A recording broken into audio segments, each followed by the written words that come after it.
Chapter 3, we'll be looking at email marketing, the power of email marketing.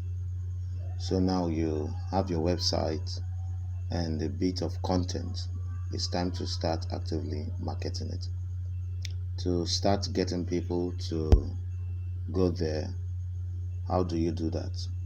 One of the most powerful options is email marketing.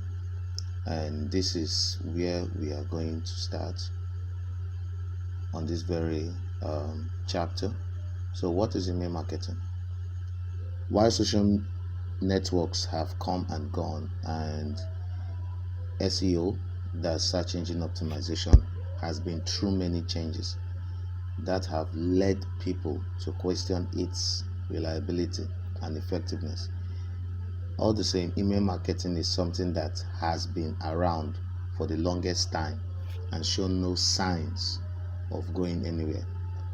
Most of us will still start our days by checking our email, and any messages we find in there are still likely to get read and noticed. In order to get started with email marketing, you will first need to get something called an autoresponder. This is a tool that you use in order to collect email addresses and then to send out multiple messages at set times. So while you might think this is something you can do without a mailing list, that is absolutely not true. To successfully collect them and manage emails, you will need to handle spam and ensure that people really want to be on your list, both of which will involve the use of confirmation email.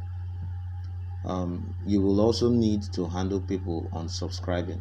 Yes, a lot of times that would happen.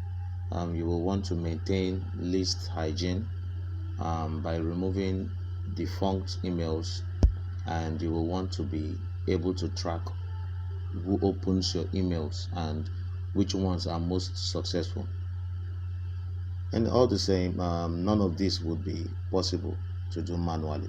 So consider one of the following autoresponders and choose the most basic plan you think will be best for your email marketing areas. One is MailChimp. You can check out mailchimp.com. The other is GetResponse. Check out getresponse.com, and aweber.com. That is aweber.com. So other good options include ConvertKit, Drip, and Active Campaign. You can just check that on your Google search and they will pop out. So with this tool, you'll be able to create a form to collect user details. You can then add this to your website in the sidebar or at the bottom of each post. WordPress will let you do this easily with the use of plugins. All right, so let's check on using email marketing, how you can go about using it. So collecting emails when someone lands on your website is a powerful and useful strategy for turning visitors into leads. That's what we all are aiming for. So now you can market new products to them and encourage them to come back to your site.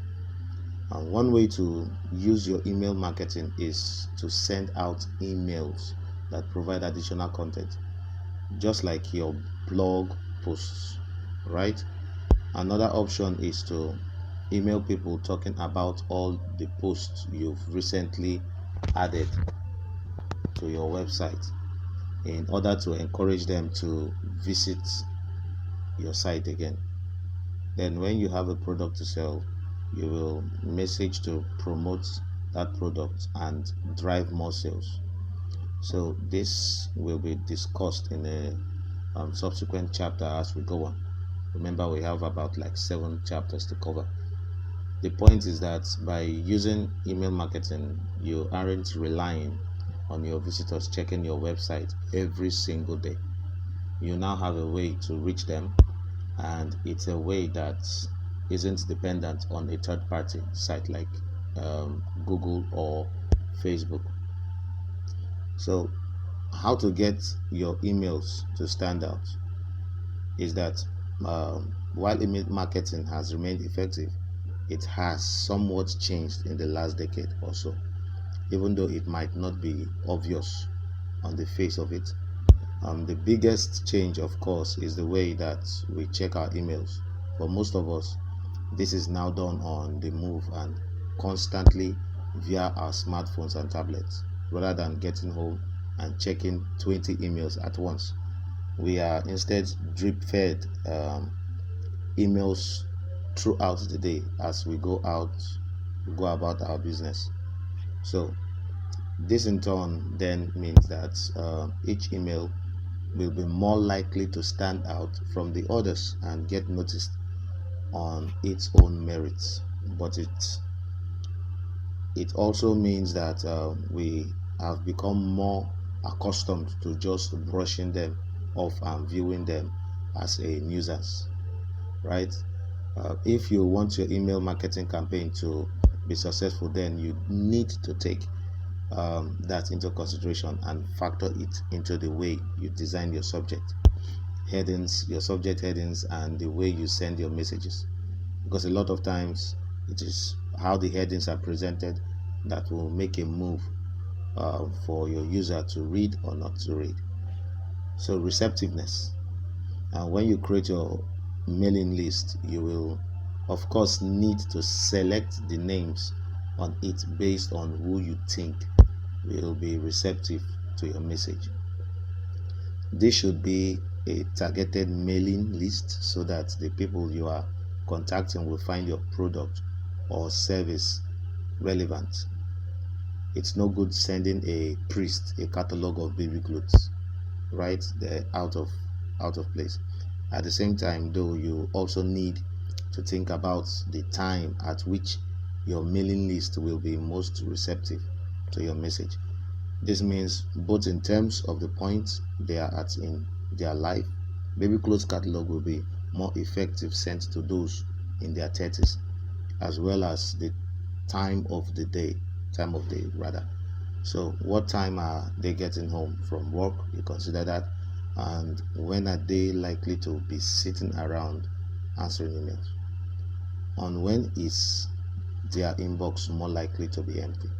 So, sending materials on a Sunday morning will be much more effective than sending them at 3 p.m. on a Monday, because Sunday is more relaxing after whatever morning engagement with religious groups, than the Monday 3 p.m. People will just be more likely to be tired.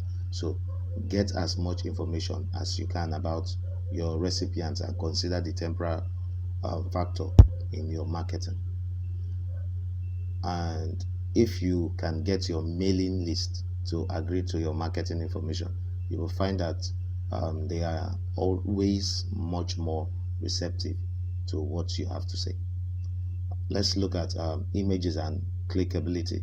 So, if you want to get your recipients to then buy something or visit your website, then you need to think about the images you use in your message. Using a clickable button instead of a small hyperlink will always improve your click-through rate. Your click-through rate, because it will be more appealing to press. Likewise, using images can help to make a quick visual impression on your visitors. But understand is that then you have to consider the fact that many email accounts will block images from unknown senders, and that people can become annoyed by downloading large images.